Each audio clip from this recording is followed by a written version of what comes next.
wengineo mpaka mwezi, wengineo mwezi mzima, miezi miwili, wengineo mpaka miezi mitatu.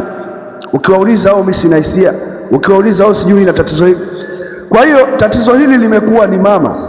Wengi wamehangaika kutumia madawa mbalimbali, wengine mara maviagra, wengine mara vumbi la Kongo, wengine na mambo kadha wa kadha, lakini matatizo yao yako pale pale.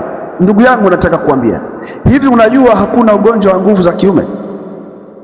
Hivi unajua hakuna kipimo kinachoweza kupima nguvu za kiume? Hakuna. Na ndio maana watu wengi wamekuwa wanahangaika. Ndugu zanguni, katika somo hili kuna kitu ambacho kinachoitwa arabithi. Arabithi ni kifungo. Alafu kuna kitu kinaitwa al-iqdatu. Iqdatu ni kifungo nacho, ambacho kuna baadhi ya watu wamethiriwa na vitu hivyo. Unakuwa huna hisia na mkeo, mke anakuwa hana hisia na wewe, na hata kama utahitaji litakuwa ni kulazimishana tu, lakini anakuwa yuko out kabisa, out.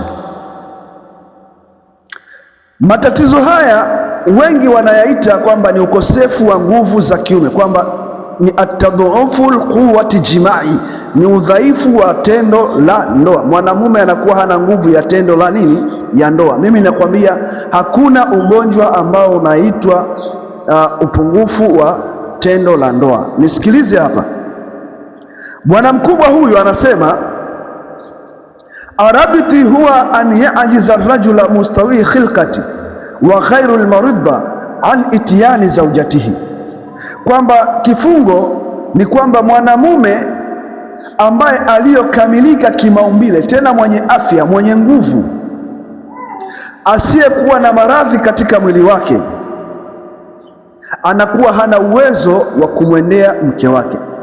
Hivi tunaita ni vifungo, kwamba mwanaume anakuwa yuko mashallah, nguvu anazo, tena hana matatizo yoyote katika maradhi yake katika mwili wake, lakini anakuwa hana uwezo wa kuweza kwenda kushiriki tendo la ndoa yeye na mkeo. Ni kwa nini anashindwa kushiriki tendo la ndoa?